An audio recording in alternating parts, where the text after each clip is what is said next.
Over the years, the fractional reserve system and its integrated network of banks backed by a central bank has become the dominant money system of the world. At the same time, the fraction of gold backing the debt money has steadily shrunk to nothing. The basic nature of money has changed. In the past, a paper dollar was actually a receipt that could be redeemed for a fixed weight of gold or silver. In the present, a paper or digital dollar can only be redeemed for another paper or digital dollar. In the past, privately created bank credit existed only in the form of private banknotes, which people had the choice to refuse, just as we have the choice to refuse someone's private check today. In the present, privately created bank credit is legally convertible to government-issued fiat currency, the dollars, loonies, and pounds we habitually think of as money. Fiat currency is money created by government fiat or decree, and legal tender laws declare that citizens must accept this fiat money as payment for debt, or else the courts will not enforce the obligation. So now the question is, if governments and banks can both just create money, then how much money exists? In the past, the total amount of money in existence was limited to the actual physical quantities of whatever commodity was in use as money. For example, in order for new gold or silver money to be created, more gold or silver had to be found and dug out of the ground. In the present, money is literally created as debt. New money is created whenever anyone takes a loan from the bank. As a result, the total amount of money that can be created has only one real limit: the total level of debt.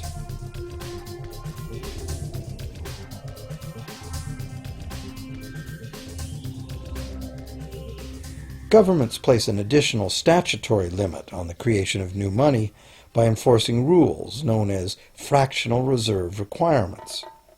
Essentially arbitrary, fractional reserve requirements vary from country to country and from time to time. In the past, it was common to require banks to have at least $1 worth of real gold in the vault to back $10 worth of debt money created.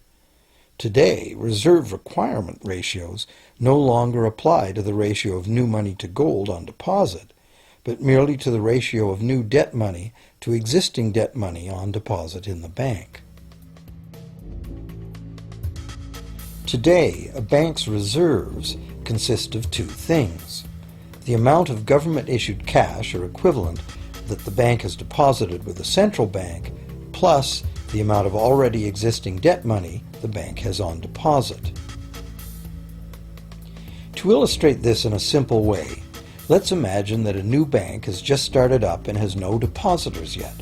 However, the bank's investors have made a reserve deposit of $1,111.12 of existing cash money at the central bank. The required reserve ratio is 9-to-1. Step 1. The door is open and the new bank welcomes its first loan customer. He needs $10,000 to buy a car. At the 9-to-1 reserve ratio, the new bank's reserve at the central bank, also known as high-powered money, allows it to legally conjure into existence 9 times that amount, or $10,000, on the basis of the borrower's pledge of debt. This $10,000 is not taken from anywhere. It's brand new money simply typed into the borrower's account as bank credit. The borrower then writes a check on that bank credit to buy the used car. Step 2. The seller then deposits this newly created $10,000 at her bank. Unlike the high-powered government money deposited at the central bank, this newly created credit money cannot be multiplied by the reserve ratio. Instead, it's divided by the reserve ratio. At a ratio of 9-to-1, a new loan of $9,000 can be created on the basis of the $10,000 deposit. Step 3. If that $9,000 is then deposited by a third party at the same bank that created it or at a different one, it becomes the legal basis for a third issue of bank credit, this time for the amount of $8,100. Like one of those Russian dolls, where each layer contains a slightly smaller doll inside, each new deposit contains the potential for a slightly smaller loan in an infinitely decreasing series. Now, if the loan money created is not deposited at the bank, the process stops. That's the unpredictable part of the money creation mechanism.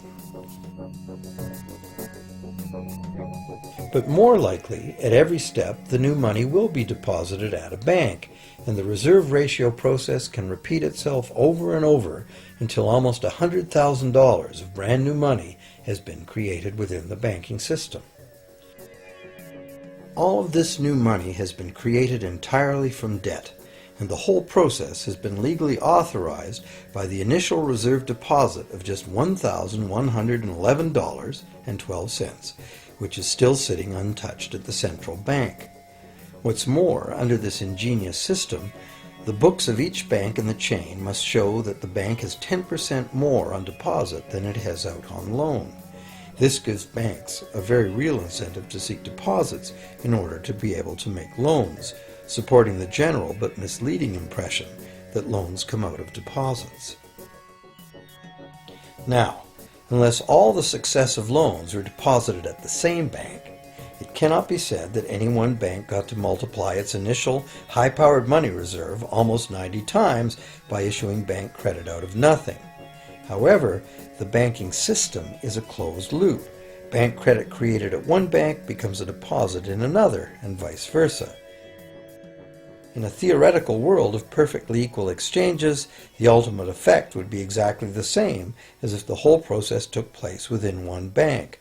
That is, the bank's initial central bank reserve of a little over $1,100 allows it to ultimately collect interest on up to $100,000 the bank never had.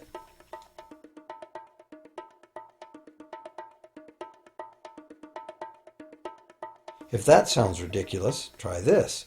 In recent decades, as a result of steady lobbying by the banks, the requirements to make a reserve deposit at the nation's central bank have all but disappeared in some countries, and actual reserve ratios can be much higher than 9-to-1. For some types of accounts, 20-to-1 and 30-to-1 ratios are common. And even more recently, by using loan fees to raise the required reserve from the borrower, banks have now found a way to circumvent reserve requirement limitations entirely. So, while the rules are complex, the common sense reality is actually quite simple. Banks can create as much money as we can borrow.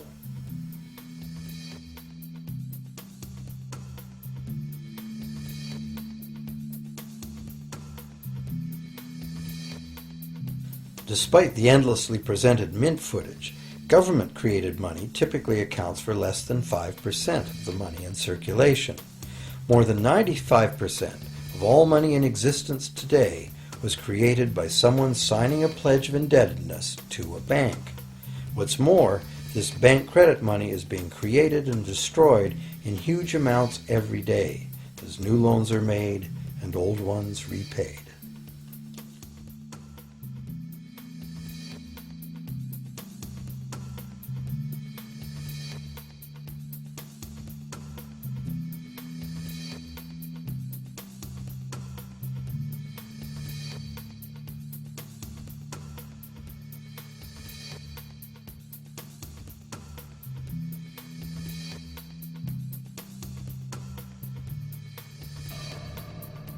Banks can only practice this money system with the active cooperation of government.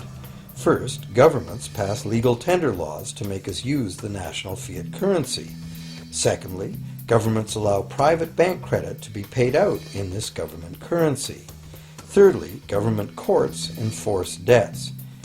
And lastly, governments pass regulations to protect the money system's functionality and credibility with the public, while doing nothing to inform the public about where money really comes from. The simple truth is that when we sign on the dotted line for a so-called loan or mortgage, our signed pledge of payment, backed by the assets we pledge to forfeit should we fail to